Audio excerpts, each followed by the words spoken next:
Let's talk about I'm a Barbie girl in a Barbie world. I'm so plastic. I need a napstick. Um, all right, full disclosure, I am exhausted right now. It is getting late and I've still got to pack for vacation tomorrow. So if I sound a little bit crazy during this review, that full disclosure. Okay, so everybody, welcome back to the LuckyDog podcast. This is your host, Elias Rush. I was gonna say this is your host, Barbie. No, it's not. Barbie is a 2023 American fantasy comedy film directed by Greta Gerwig, who wrote the screenplay with Noah Baumbach, based on the Barbie fashion dolls by Mattel. It is the first live-action Barbie film after numerous computer-animated direct-to-video streaming television films. The film follows Barbie, played by Margot Robbie, and Ken, played by Ryan Gosling, on on a journey of self-discovery following an existential crisis. It is an ensemble supporting cast, including America Ferrera, Kate McKinnon, Issa Rae, Ray Perlman, and I'm going to leave a few extras for the spoiler section. Sorry, sorry. Need my drink. I'm so plastic. Did they? I don't think they played this. So if you're watching the Barbie review, you're probably one of two people. One, you're probably like a reviewer, and you're like, all right, I want to see what this other moderately small time independent reviewer has to say about the Barbie movie. The other ones, I think, are probably diehards. I assume are the diehard Barbie viewers. I would assume, and then maybe the 1% that are probably like the big haters that are like, oh, I can't wait for him to sling on this one. Well, Barbie, am I a Barbie girl? Am I living in a Barbie world? I think I am. I got to say that this film actually blew me away. All the haters like, oh, boo, big boo. Me, big boo who? Nah, man. If you're looking at Barbie and you're thinking, oh man, that's not for me, man. That's for little girls or for millennials that are tired of acting like adults and stuff like that and want to live through the eyes and the guise of a small child again. Well, maybe some of A, some of B can be right, but I gotta say that I think it's a very important movie. It's a fun movie. It's not a perfect movie. It's uh, I got my cake and I want to eat it too kind of movie. It's a pointing out problems, even though the movie's got problems kind of movie. But I think that ultimately I'm glad it exists. And it's looking at probably being the number two movie of the year at this point, which is incredible. Worldwide releases right now of the top 2023 movies go from Super Mario Bros. At uh, Then it comes in Spider-Man Across the Spider-Verse, and then Barbie. It's going to be sorry, I think that's just American. Worldwide is Super Mario Bros, Guardians, and then Barbie.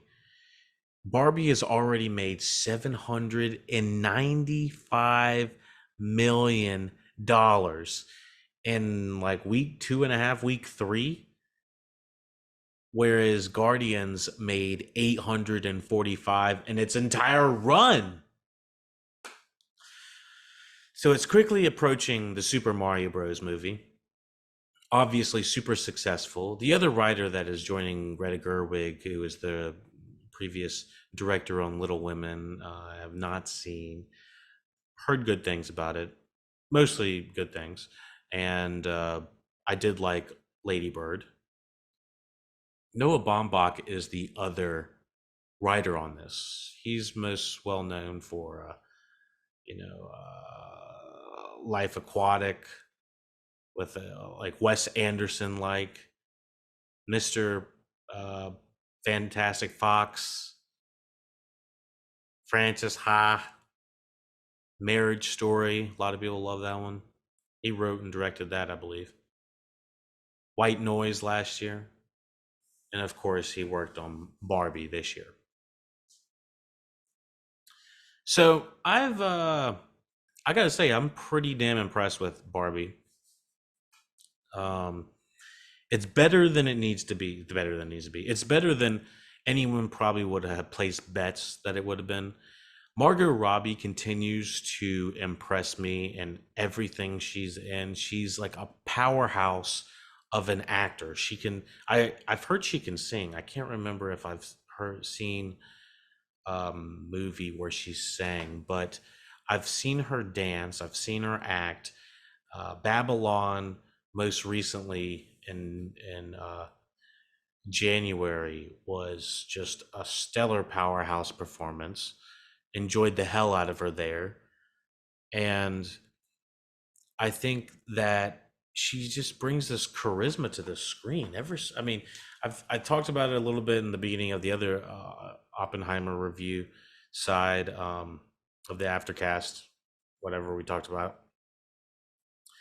That within the last like 10 years, she's just become like this major icon in film, and I love watching her progress, and I love seeing her work in franchise, out of franchise, in these original massive properties. I would assume this is considered an original property, give or take the direct to video stuff, but as a live action piece, it is. So, yeah, very similar to the Oppenheimer of it all. It's following a journey of self discovery, uh, following an existential crisis. I heard this movie was sitting on a $150 million marketing budget on top of the actual budget for the movie between 130 and 145 million. So the entire movie itself is looking at $300 million in the budget. I had no idea that marketing budgets went that high. That's insane, but it explains why you literally saw Barbenheimer and Barbie. You saw her everywhere. And honestly, when you go to the movies, I think for at least the first month that this movie is going to be out, people are going to be dressing up like Barbie. They've turned Barbie into this event, not just the Barbenheimer of it all. I know we talked about it in the other um, podcast as well about an Oppenheimer, about how Barbie and Oppenheimer opening on the same day is created, or the same weekend has created this like uh, synergy effect that people wanted to go see both of these movies. Which I'll tell you right now, if you're this far and you're wondering if you should see both of them the same day while you still have the chance, I wouldn't recommend going to see these same day. Space them out one day at a time, because that's a lot of fucking movie. I mean, within trailers and all that, I mean, was we're sitting at an hour and 14-minute movie right here for Barbie.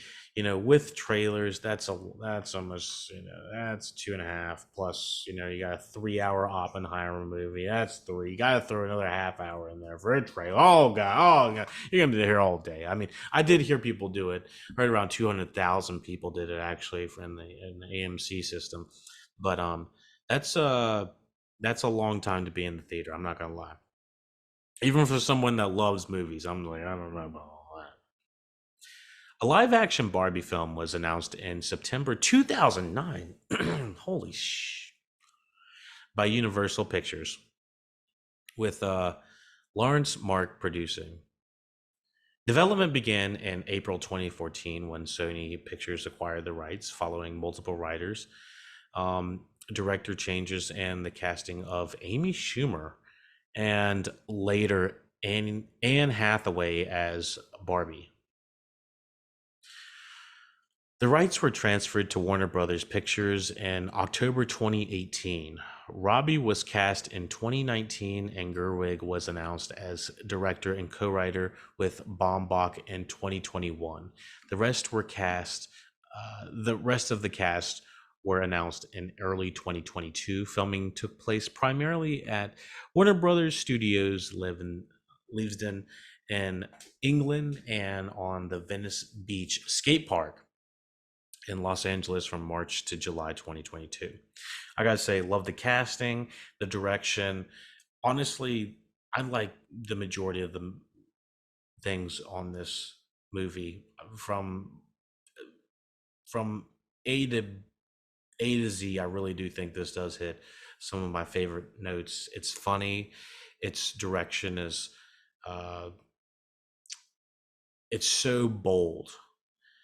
And I gotta say, my biggest critique about it would probably be it feels like the ending of the movie feels like it's lasting for 30 minutes, and it gets a little bit stuck in one side of the story. It's kind of like a 50-50 split story. So we'll talk about it in the non-spoiler section how it's split. But I gotta say that the split does kind of feel a little bit skewed, maybe 60-40 as opposed to 50-50 where it does where the blending is. And again, I am a male watching a predominantly female driven Barbie movie. I do gotta kind of acknowledge that. And of course, I'm getting ready to pass the fuck out because I'm exhausted as hell. So just take what I say as a grain of salt. It wasn't personal. Um, Barbie premiered at the Shrine Auditorium in LA on July 9, 2021. It was theatrically released in the US on July 2023 by WB Pictures. It's simultaneously released with Oppenheimer, which we got to say, Oppenheimer was released by Universal Pictures under Nolan's direction. Nolan was a big head in the Warner Brothers studios branch for a very long time, up until the Tenet release, where they basically said same day, same theatrical release, and he felt really betrayed about it. So I've talked about it a little bit before, but ultimately, Warner Brothers still got lucky releasing against Nolan, given that they were backing a different horse, which was Greta Gerwig. They're still making a lot of money. Its simultaneously release with Oppenheimer led to its Barbenheimer phenomenon on social media, which encouraged audiences to see both films as a double feature, which I think we did have some younger women in the audience of Oppenheimer when I went to see it. And I gotta say, I feel like when I turned around at the third hour to see if they were still making it, they were like they were like falling asleep in the chair. So maybe they loved it. Maybe they just took a nap. I don't know. Not saying that's for all of them, but I wouldn't exactly say people that are going to see Barbie are going to enjoy Oppenheimer and vice versa. It feels like so polar opposites, but unless you're like a critic, then you kind of indulge in both. I don't know. I think you got to have a very refined palate. Um, the film received mostly positive reviews from critics and has grossed over 795 million worldwide, becoming the third highest grossing film of 2023. Which is absolutely insane. The cinematographer of this, I want to say this real quick. This is the same cinematographer. I had no idea this is the Martin Scorsese's and Spike Lee have worked with this guy. Ang Lee, Rodrigo Prida. This guy has worked on The 25th Hour. He was the cinematographer for 8 Mile. He was the cinematographer for Frida, Brokeback Mountain, Babel. some Ang Lee joints. He's got some Oliver Stone under his belt. He's got some Cameron Crowe. He did Argo for Ben Affleck. Martin Scorsese's Wolf of Wall Street. Uh, Scorsese's Irishman as well, Silence, and what's coming out this year is Martin Scorsese's uh, Killers of the Flower Moon. This dude is just cranking this shit out. It's wild. Um, and I gotta say, the look and the set design and the feel of this movie is still impeccable as well. Like I said, Barbie, they really went in with having the real life sets, and you can just feel the tangibility in it, and it goes into the feeling of it feeling like a giant dollhouse, and it having like the Easter eggs of this movie. It's like the Ready Player One of the Mattel Barbie universe, of showing the meta different aspects of, this is the Barbie you can buy in this year. This is roller skate Barbie. This is long hair Barbie. This is, all these different, you got the dog that comes with the dog house, and then you got the whole, there's so many Easter eggs that are going in this, and in the cinematography and the set design and all of it going together is what makes this movie work.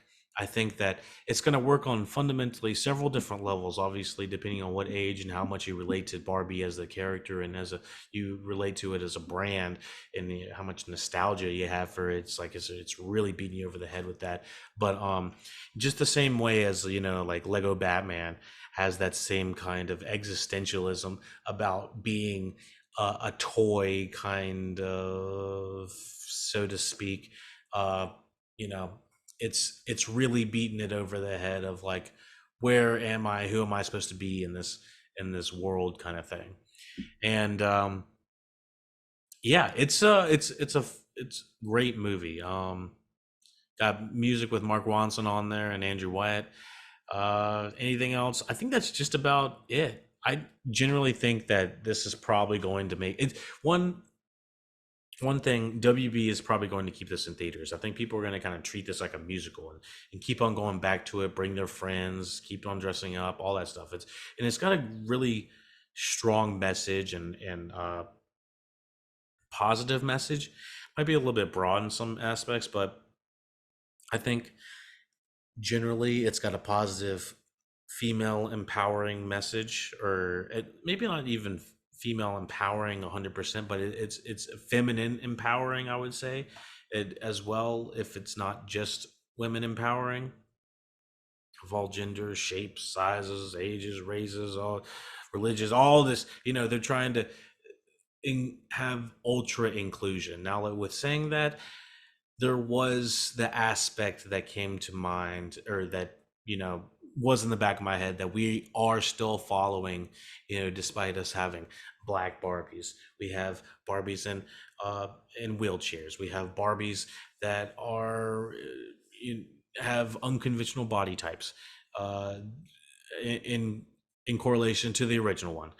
um it does feel very much that we are sitting on the shoulder of the quote unquote original OG white stereotypical Barbie. And it is acknowledged several times that that's who she is, that's what she is.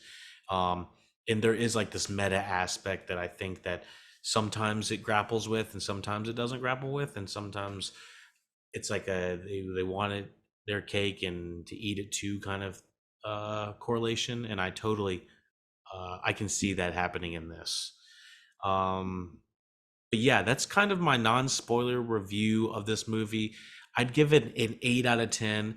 It's probably most definitely going to make my top 10 of 2023, mostly because it did emotionally affect me in ways I was unexpected. I was not a quote unquote Barbie girl living in a Barbie world. I no no so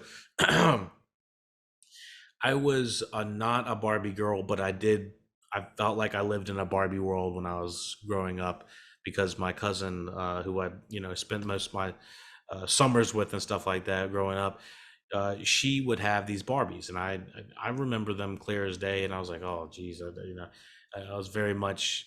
not like anti Barbie, but I was like, this is like excessive. And I'm trying to like regurgitate my mind and how I was thinking about Barbies. I was like, this, I always thought about it was like, it's like so many accessories.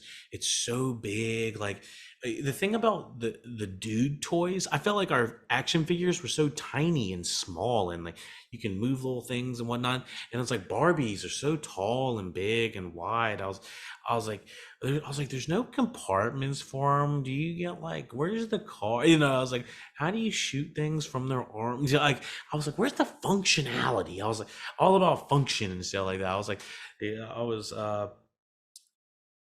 just kind of being thrown back to when my cousin would, make me play Barbies with her or something like that. I'm like, I don't really like this. I mean, you know, thinking that a Barbie movie was coming out by Mattel, I was like, oh gosh, y'all gonna just big cash grab. I was like, instantly, I was like, oh, we're gonna get some minion shit right here. I was like, this is not gonna be good.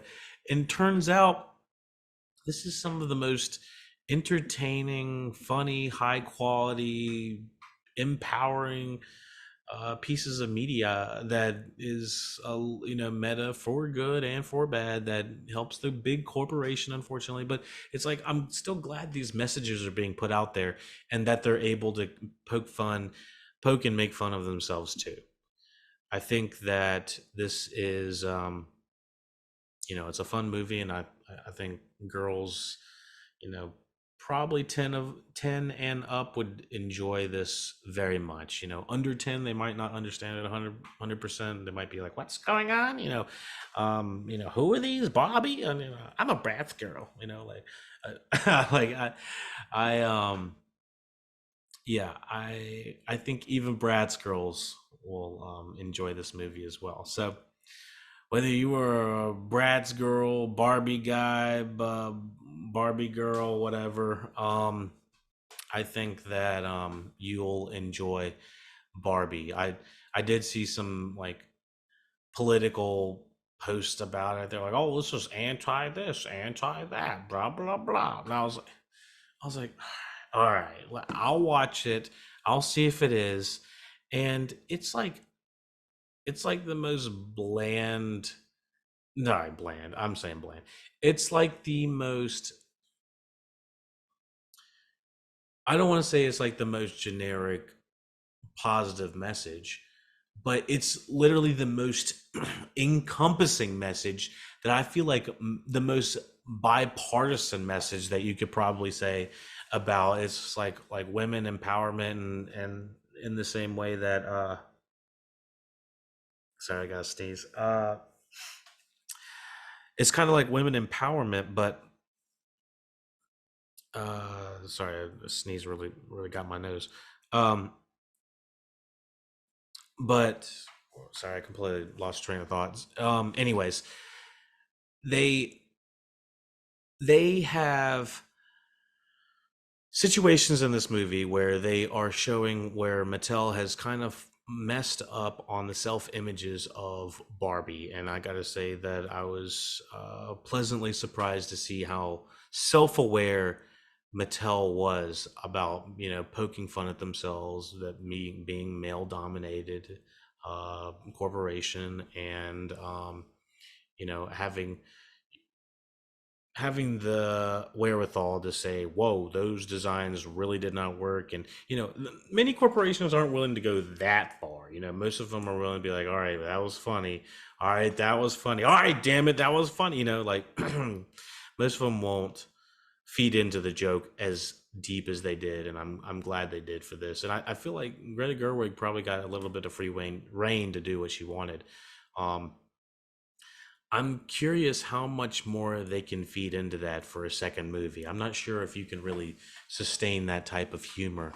It's like, and fuck the big corp. It's like, wait, corporation is like, they're going to be like, you know what, you can say that as long as you're making 700 fucking $1 million in 3 weeks. It's like basically made our money back. So, anyways, um, let's hop into the spoiler section for Barbie, the 2023 Greta Gerwig movie. Again, 8 out of 10. I enjoyed the hell out of this movie. despite it having, it's definitely not perfect, and there's room to improve. I'm glad this exists. The cast is having an A plus, amazing time, and I can't think of many adjectives right now because I'm, my brain is spinning. But so yeah, it just looks like a good ass time. I enjoy when it starts. I enjoy when it ends. I'd say maybe it's maybe 5-10 minutes too long, and they could kind of wrap it up a little bit faster. But honestly, I can just see the a certain subsection of demographic. I feel like if I was an 11-year-old girl, I'd probably just want to rewatch the whole movie all over again. I think I watched Shrek like 13 times when I was in Las Vegas when my dad wouldn't stop gambling. I was like, fuck, I'm going to the fucking room. I'm gonna watch Shrek about 10 times. And I fucking did. He was like, looked at the bill. He was like, $250 on a Shrek. God dang. Oh, God. Oh, if I could see his face again when I gave him that $250 bill for 13 rentals of Shrek in the hotel room. Classic, classic times. All right, let's get into the Barbie spoilers. That was random. What movie have y'all repeatedly rented over? Did you like? Most people probably just did the 24-hour rental and you could watch it many times, but I didn't realize like the Shrek watch it on demand thing was not like it was. You had to pay to play, so I literally paid, or I didn't have to pay. I was like 6 years old, 7 years old, but I played that thing like 10 times. Oh my goodness! So all right, here's the spoilers for Barbie 2023. Stereotypical Barbie and a wide range of fellow Barbies all reside in Barbie Land. Oh, before I get any further, I gotta say I watched the Toys That Made Us. I think it's episode one. It's about Barbie. It's on Netflix, and it gives you a very interesting backstory in about 30 to 40 minutes about the toy Barbie and Mattel and how it was all created. Fascinating story. I think they'll probably, if Mattel is smart, they'll probably end up going into some of that and like I hope like an A24 type documentary style for the makers of that. I think that there are some very interesting characters they could be following and making some stories out of, um, or retell some of that history. Anyways, Toys That Made Us on Netflix. So uh a wide range of fellow Barbies all reside in Barbie Land. Matriarchal, all women hold all primary positions. Society where women are self-confident, self-sufficient, and successful. Where their kin counterparts spend their days engaging in recreational activities at the beach. They do things and work such as beach. The Barbies hold all important job positions such as doctors, lawyers, and politicians. Beach Ken is only happy when he is with Barbie and seeks a closer relationship, but Barbie rebuffs him in favor of independence and female friendships, which I can totally see. It is kind of like sometimes this movie does feel kind of binary, and that does feel like some of the ways it's like, oh, I don't want to be this, I want to be that. Um, Love the opening, love the hey Barbie, and they do the like the opening, and she's like and she's doing like the doing the dance in the shower, and there's no water coming out. She's got the water. She's like and, and it's one of those things where it shows like the routine of the day. And I always love one of these things. It's like they show the routine, like movies and TV shows will do this a lot. It's like they'll show like the routine of the day. They'll go through the day, they're like waving at everybody, and then like they'll go through it, and then the next day or the day that things are going wrong, this is very much what happens. It's like something's not right about the day. It's like something weird will happen. It's like everything will be from the same camera positions. So like in this case, Barbie's like getting out of bed. She like falls. She's like, her feet are all messed up. They're not all Barbie like anymore, which we're like, ooh. I was like, get Tarantino in there, fix that stuff. I was like, so again, we're like obsessed with like Margot, Margot, Margot Robbie's feet, just like in Once Upon a Time in Hollywood. Whoa. So, anyways, she's her whole day is like all off. She does like one day that's like everything's working. One day she's like, "Hey Barbie," and then the second day she's like, "Hey Barb's," whoa, and she like falls off. And long story short, I'm kind of going back and forth on this. She's tethered to real life Barbie, and the girl that is playing with that real life Barbie is experiencing distress. She's experiencing depression, some sort of thoughts of suicide and cellulite and stuff like that. Or it's not suicide, but she's the thoughts of death and stuff like that. Not suicide. She's having thoughts of death and just existentialism, I guess. And basically, her owner in the real life, who she's tethered to, is not happy. So she has to go to the real world and figure out why she's not happy. Let me continue on with the actual plot synopsis right here. So basically, she's Barbie and Ken, even though that's the whole reason that he's like existed. It's like Barbie and Ken. Like Ken was made because the fans said that the girls wrote in and said Barbie needs a boyfriend, and this was in like the 60s or 70s like that. And so I believe Ken was created. And so during a dance party, Barbie is suddenly stricken with worries about mortality. She's like, "Do you ever think about dying?" And was like, "What?" And then uh that's where I think like younger kids are gonna be like, "What are you even talking about?" No. And so the next day she finds that she can oh yeah, and Simeon Liu and Ken Bingsley Adair and Ryan Gosling, all hilarious. They all have me rolling, and they have half of the Sex Education team in here as well. The Sex Education, the guy that he's working under Will Ferrell, he's in Sex Education. The one guy that's going to be the Doctor Who again, he's going to be in there. A lot. Maeve is in this as well. You got Margot Robbie's basically twin. She's got dark hair in this, so it's hard. She does look a little bit different. But damn, I was like, God dang. So, anyways, the next day, Barbie finds she can no longer complete her usual routine, and discovers her feet have gone flat, and she has cellulite. I mean, it's like the worst thing imagined, right? I'm pretty sure I got cellulite. What the fuck? Weird. Barbie, a wise but disfigured outcast who I've heard almost every single girl I've talked to that has seen this movie, or woman or whatever, has said everyone has had one of these disfigured Barbies, and Kate McKinnon is hilarious in it.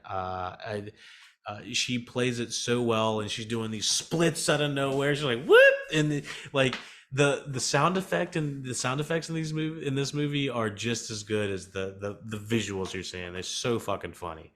Loved it.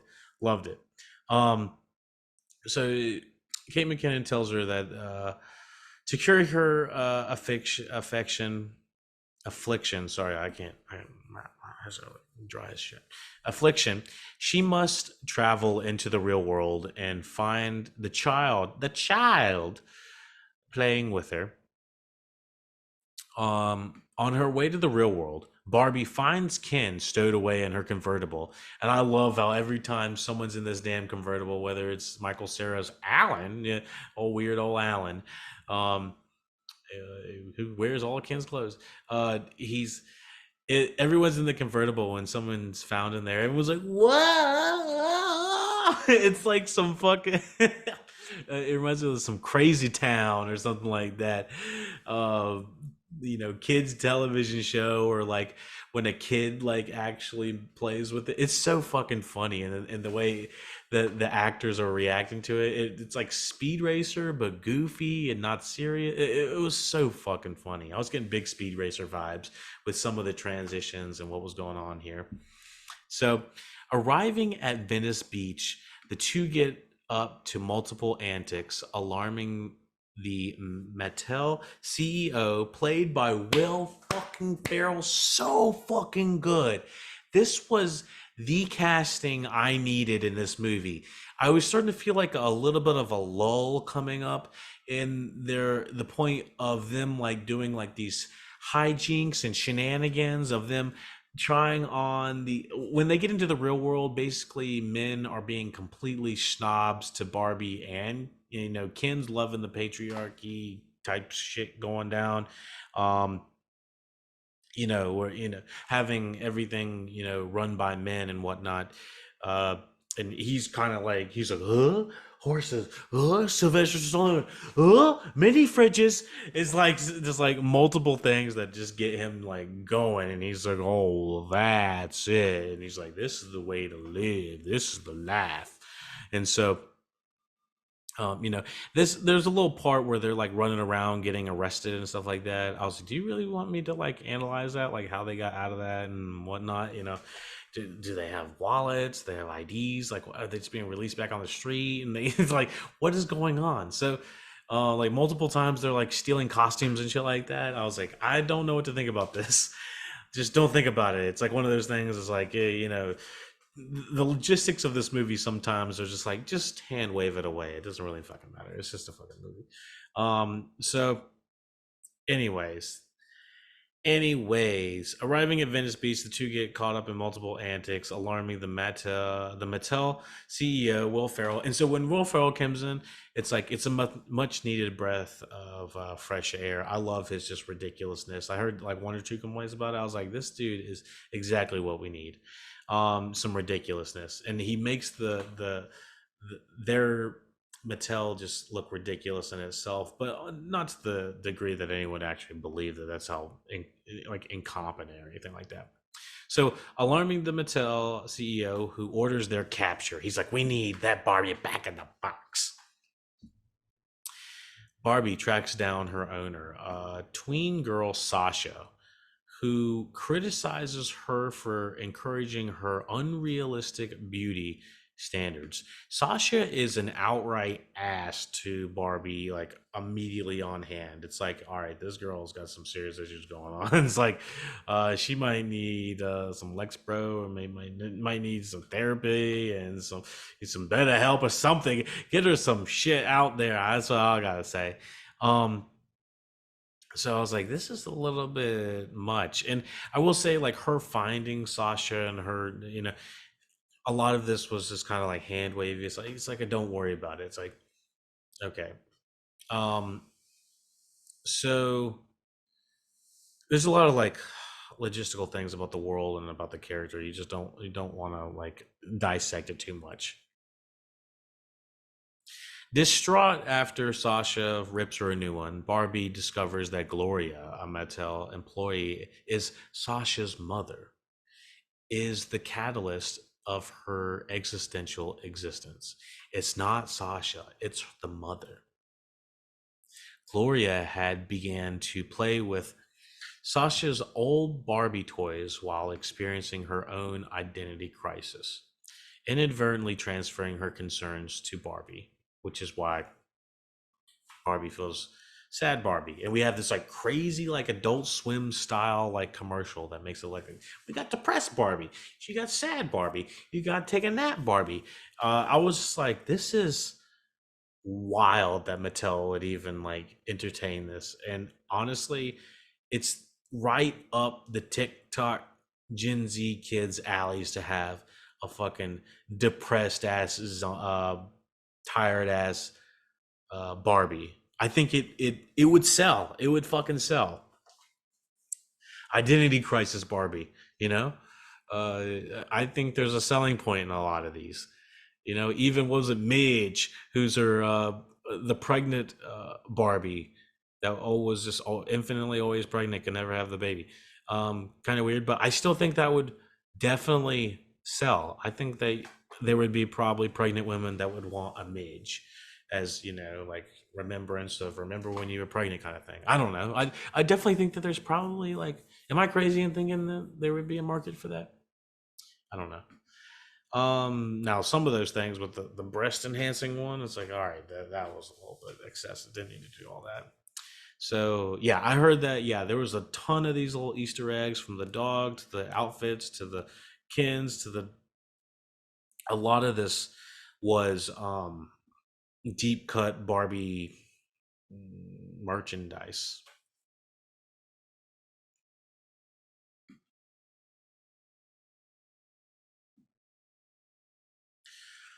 So Mattel attempts to put Barbie in a toy from remanufacturing, and when Margot Robbie basically like goes up there and talks to Will Ferrell and everyone, and they're like, "Yeah, well, so will you just get back in the box?" And she's like, "Oh yeah, I love the box." And she's like going in the box, and she's like gets ready to get in the box, and she's like, "Oh, well, 1 second." But Will Ferrell's like, "Ugh." He's like, he goes in like a karate stance. I freaking, I fell over. I was like, ah! I was like, dude, this guy is so fucking funny. Oh my goodness. It just, was he gonna like karate chop a Margot Robbie giant Barbie ass dog? Oh, I was laughing so hard. So she's like, "Oh yeah, I'm not really feeling the box. Can I go to the bathroom?" And they're like, all right. Well, as long as you don't escape." And she's like, "I definitely won't escape." And she's like, and then they're like, "Oh, she's escaping!" And they have this like goofy ass like chase. They're running all over the fucking office and stuff like that. It has like the fun music. It's like neat, neat, neat, neat, neat, neat, neat, and everyone's having just like a fun time running around. I'm It kind of gets the energy up, I guess. I wonder if there's like a mandatory, or if there's like, I wonder if there's like the energy's kind of low, so we need to like bump it up a little bit, play a fun song.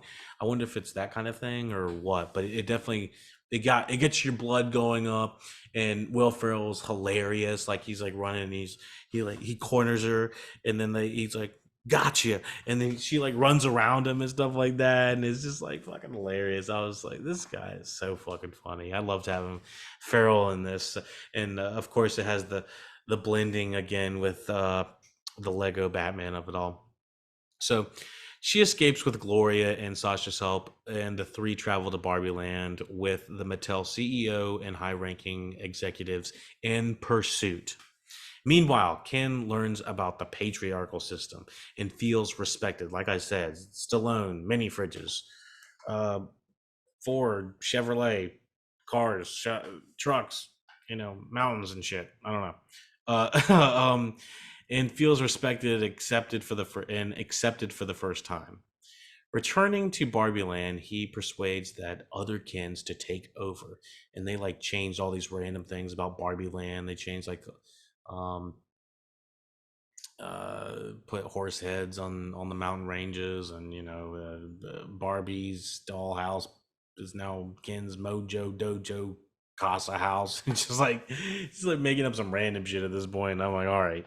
And him and Simeon Lou are both kind of like in a weird like competition for like Barbie's affection like that, and everything from down to them they're dancing at the end, to them having just like a quote unquote beach off at the beginning. I was like, I'll beat you off. It's like, wait, what did you say? He's like, oh no, a beach off, you mean we'll go to the beach? It's like, oh, that's what you mean, right. um but it's still pretty damn funny. um Let me see what else. So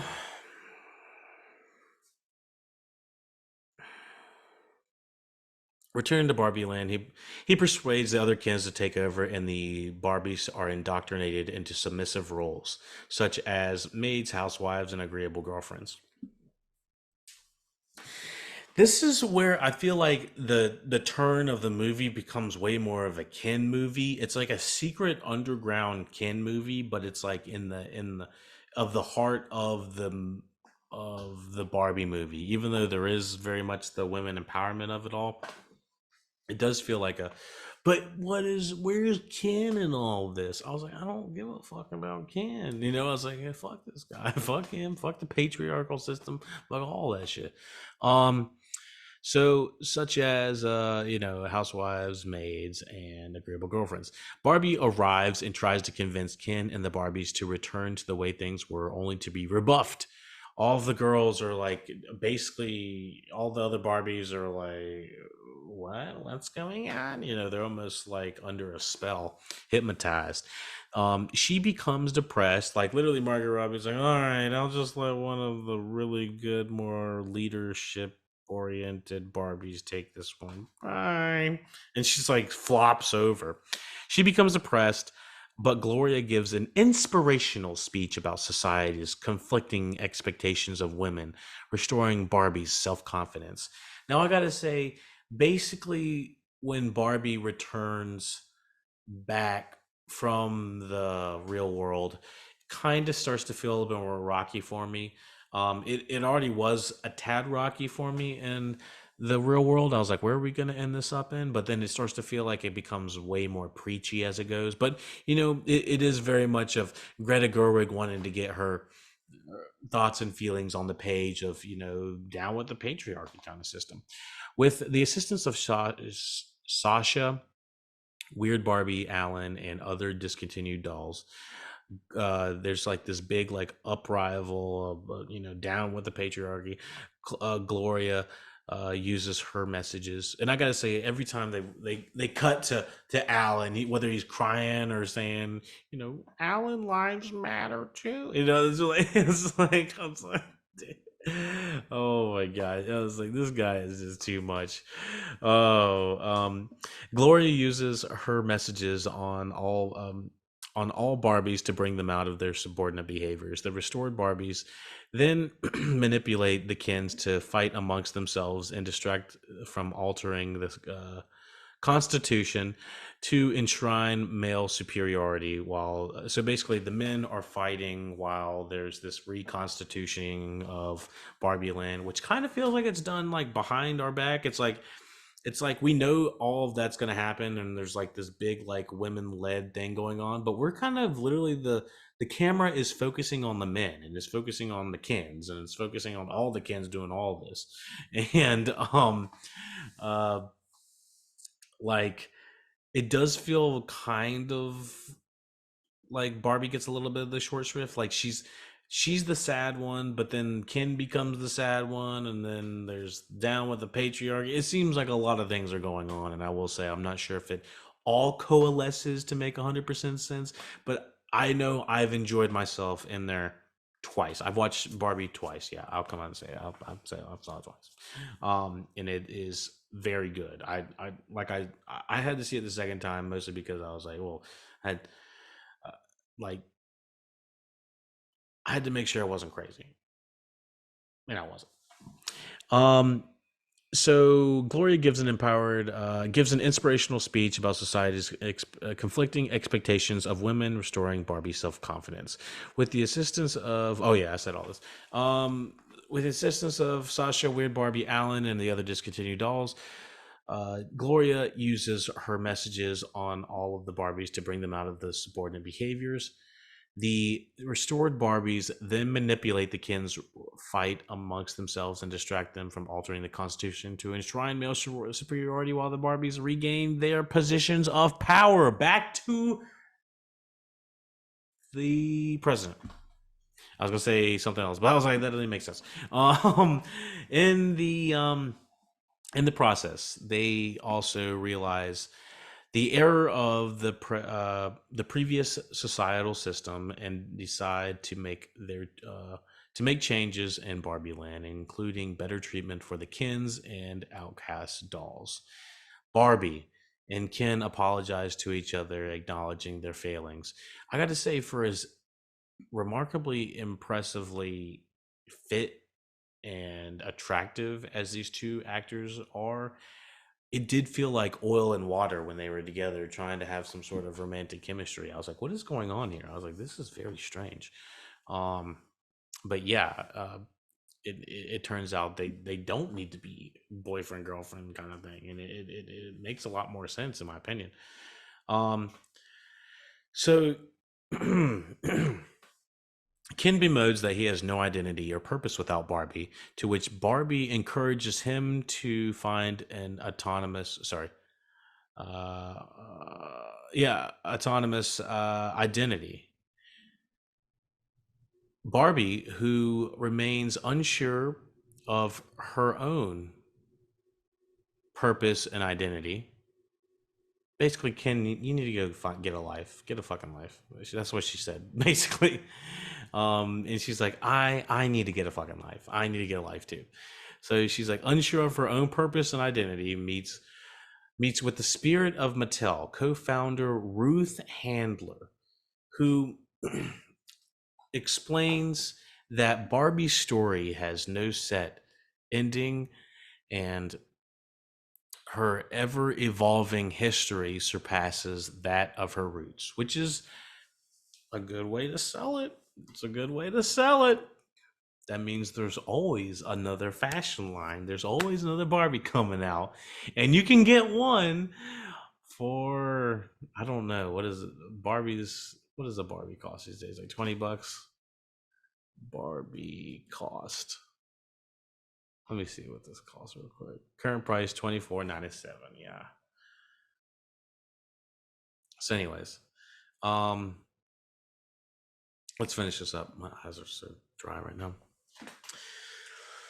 After the Barbies and like 5 other speeches of people just saying, all right, we got things to say. After the Barbies, Ken's and Mattel executives bid Barbie a goodbye. She decides to become human and return to the real world. Sometime later, Gloria, her husband, and Sasha take Barbie, now going by the name Barbara Handler, to her first gynecological appointment, which I thought was actually kind of a pretty funny way to end this movie. And that, my friends, is Barbie 2023.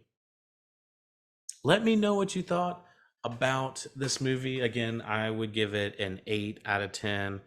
I think it's like I said, not a perfect movie, but it is a really good fucking movie. I hope that is a fast way of saying that, and it's empowering in ways that I hope are beneficial towards, females, feminine, people that want women's rights done right. And yeah, I think that will do it for the stream. I am so exhausted right now. I cannot even process right now. So I'm pretty sure I said it, 8 out of 10, everyone. And you know what to do. Follow us on Look It Out Podcast. First of all, let me know what you thought about the review. Let me know what you thought about the movie. Let me know how I can improve. You know what to do. Look It Out Podcast at gmail.com. If you want to email, comment, subscribe, likes, follow, subscribe, whatever you got to do to help support the podcast, keep us afloat. You know what to do. PayPal support, patreon.com/LuckyDog for all reviews early. You could be listening to this review early on patreon.com/LuckyDog. We are live on Twitch as well. All links in description and on our website, LuckyDogPodcast.com. Thank you for listening, watching. I'm a Barbie girl in a Barbie world. And then the play dick. If it did dick. All right, everybody. Take it easy.